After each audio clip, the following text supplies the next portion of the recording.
Salut tout le monde! Au XXIe siècle, les femmes sont heureusement de moins en moins considérées comme le sexe faible. Mais hélas, il existe encore des gens qui s'obstinent à les considérer en tant que telles. Néanmoins, pendant ce temps-là, de nombreuses femmes s'efforcent à prouver leur détermination, et pas que dans les activités intellectuelles, mais également dans les activités sportives, qui requièrent une très grande force physique. Nombreuses d'entre elles remportent des médailles et établissent de nouveaux records dans de nombreuses disciplines difficiles, telles que le judo, le powerlifting et le jujitsu. Et on va te montrer comment elles y arrivent dans cette vidéo. En attendant, n'oublie pas de t'abonner à notre chaîne et profites-en pour en apprendre davantage sur chacune de nos vidéos. C'est parti!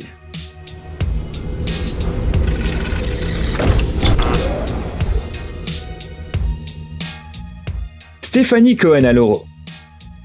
Pour de nombreux sportifs, établir un record du monde est un rêve, tout aussi cher que de celui de remporter une compétition de haut niveau. Ici, la vénézuélienne Stephanie Cohen-Aloro a suivi la devise du Veni Vidi Vici. En février 2020, elle a participé à un tournoi de powerlifting très prisé et a immédiatement établi 3 records dont ceux du power squatting, soulevé de terre et en haltérophilie. Au total, elle a soulevé 202, 205 et 510 kg indépendamment. Pas mal, non? Et tu vas être encore plus impressionné de savoir qu'elle a déjà battu 25 records. Elle a d'ailleurs atteint les 3 records mentionnés grâce à une petite astuce. Elle a fait passer son poids de 56 kg à 52 pour changer de catégorie. Ses adversaires étaient donc de plus petite taille, tandis qu'elle conservait la même force.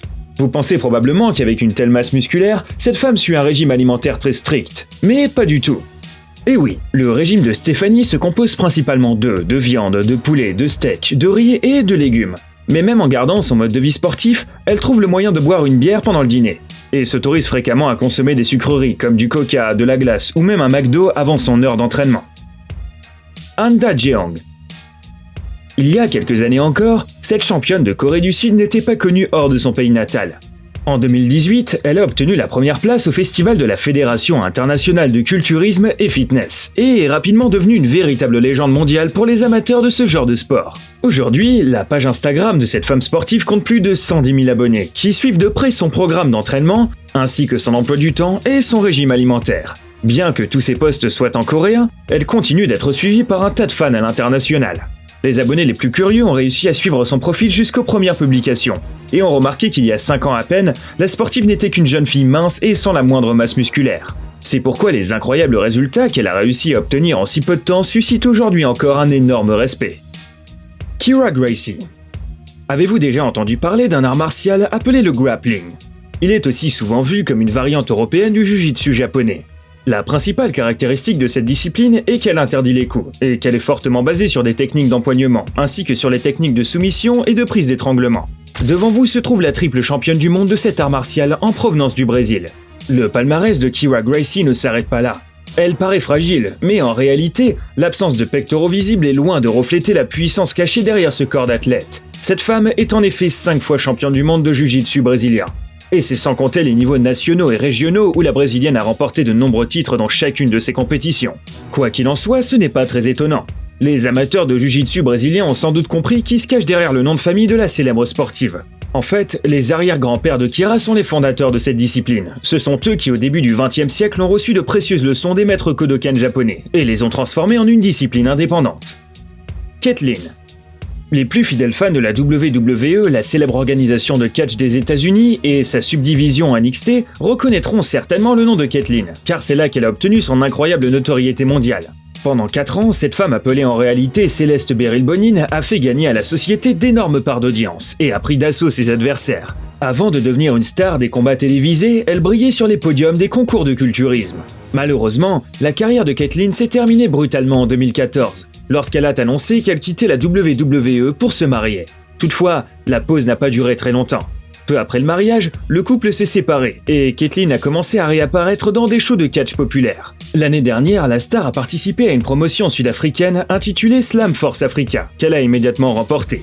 Les fans étaient enchantés et sont prêts à regarder ces combats spectaculaires peu importe où ils se déroulent. Kayla Harrison. Aux Jeux Olympiques d'été, l'équipe américaine remporte traditionnellement de nombreuses médailles, prenant souvent la première place du classement général. Cependant, les sportifs américains ne peuvent pas se vanter d'avoir des stars dans les arts martiaux orientaux. Toutefois, il existe quelques exceptions, comme par exemple Kayla Harrison. Cette femme a révolutionné le judo américain 2 fois de suite, en remportant des médailles d'or olympiques en 2012 et en 2016. Avant cela, le titre n'avait été remporté par aucun des représentants américains, hommes et femmes confondus. Mais comment a-t-elle fait pour atteindre un tel niveau ? Son secret repose sur sa détermination, sa discipline et son travail acharné. Toute sa vie, elle n'a jamais eu de formateur japonais, contrairement à beaucoup de ses collègues. Et bien qu'elle se soit blessée au genou, elle a réussi à obtenir sa première médaille d'or à Londres, alors que cette blessure est considérée comme l'une des plus douloureuses du judo. Juste après avoir gagné sa deuxième médaille olympique, l'américaine a annoncé qu'elle mettait fin à sa carrière de judo pour se lancer dans les arts martiaux mixtes. La sportive a fait ses débuts au bout de 2 ans, et jusqu'à récemment, elle était l'une des principales vedettes de la Professional Fighters League. Et maintenant, elle est en train de s'attaquer au championnat féminin Invicta FC. Adeline Gray. De nombreux fans de sport de haut niveau boudent la WWE, estimant que ces combats ne sont qu'un spectacle truqué. En réalité, les combats de cette ligue sont effectivement interprétés suivant un certain nombre de scénarios. Mais ce n'est pas vraiment un secret pour les spectateurs. Ainsi, ceux qui veulent assister à de vrais combats sont invités à se rabattre sur la lutte libre. Nous vous conseillons par exemple de regarder les techniques étonnantes d'Adeline Gray, 5 fois championne du monde. Elle a réussi à gagner de nombreux matchs, même après avoir subi une blessure et avoir fait une pause de 3 ans. Ce qui est une période énorme pour un sportif professionnel. Aujourd'hui, l'objectif principal de l'américaine est de se préparer pour les Jeux d'été de Tokyo et d'obtenir la médaille d'or tant attendue. Il y a 4 ans, à Rio de Janeiro, elle a perdu à cause de ses blessures au genou et à l'épaule qui ne se sont pas soignées à temps. À présent, tu sais qui tu dois encourager dès l'année prochaine. Yuan Herang. Est-ce que tu reconnais le portrait de cette incroyable bodybuilder chinoise ? Oui, il s'agit de Chun-Li, l'un des personnages principaux de Street Fighter. Franchement, peu de gens ont réussi à faire un cosplay aussi similaire de Chun-Li que Yuan, qui possède une musculature de super-héroïne. Toutefois, Yuan Herang ne gagne sa vie ni en étant mannequin ni en étant cosplayeuse, comme on pourrait le penser. En réalité, c'est plutôt un passe-temps. Dans la vie de tous les jours, elle est employée dans un hôpital de la province de Shandong. Sur l'internet chinois comme ailleurs, elle est connue pour ses participations à des concours de musculation et pour ses photos extraordinaires. Certains fans pensent vraiment que Yuan peut étrangler un humain avec ses cuisses ultra musclées. Et on est plutôt du même avis sur le sujet. Limalay McFarlane. Il ne faut pas croire que tous les sportifs qui réussissent s'entraînent dès leur plus jeune âge dans la discipline qu'ils pratiquent. Parfois, il en va tout autrement. Voici un exemple vivant du champion actuel du tournoi d'arts martiaux mixtes Bellator. Au cours de sa scolarité, Limalay a joué au basketball, un sport qu'elle a dû abandonner en raison de blessures au genou. Elle s'est ensuite inscrite en anthropologie à la faculté, où elle a obtenu une licence. Par la suite, elle a obtenu une maîtrise en arts libéraux. On est loin du parcours typique d'une combattante, n'est-ce pas ? Eh bien, il faut arrêter avec les stéréotypes, car l'un n'exclut pas l'autre. L'été précédent sa maîtrise, la jeune femme a décidé de suivre des cours de crossfit pour perdre un peu de poids, et s'est retrouvée soudain très intéressée par les arts martiaux. Puis, au bout d'1 an seulement, Limalay faisait déjà partie de la Ligue Junior après 2 ans. Elle a commencé à affronter les pros. Voilà une autre preuve qu'il n'est jamais trop tard pour trouver sa passion. Elena Piroskova. Cette femme est l'une des stars de l'équipe nationale américaine de lutte libre. Elle n'a pas encore réussi à remporter l'or, mais elle a gagné tout un tas de médailles lors de divers championnats du monde. Comme on peut s'en douter, à en juger par son nom de famille, Piroskova est née en Russie et a déménagé dans le Massachusetts avec sa famille lorsqu'elle avait 3 ans. La sportive reconnaît d'ailleurs qu'aucun animateur de tournoi n'a été capable de prononcer son nom avant très longtemps. Mais dès qu'elle a commencé à gagner, tous les amateurs de lutte ont appris son nom par cœur. Aujourd'hui, cette sportive de renommée mondiale a cessé de participer aux grands tournois pour se consacrer à l'éducation de la nouvelle génération de lutteurs. Elena est l'entraîneur en chef de l'équipe féminine de lutte libre de l'Université du New Jersey. Elle a également mentionné à plusieurs reprises qu'elle aimerait faire de la physiothérapie, un type de médecine alternative qui aide de nombreux sportifs à gérer le surmenage et la fatigue. Ronda Rousey. Devant toi se tient l'ultime star des réseaux sociaux et une femme très charismatique. Elle occupe également la 8e place parmi les sportives les mieux payées du monde. Selon les estimations, le revenu annuel de Ronda Rousey est d'environ 6 millions de dollars. Pas étonnant, car cette femme n'est pas seulement une judoka et une catcheuse accomplie. Auparavant, elle a participé avec succès à des tournois d'arts martiaux mixtes organisés par l'UFC et la Strike Force, et elle est aujourd'hui célèbre dans le monde entier en WWE.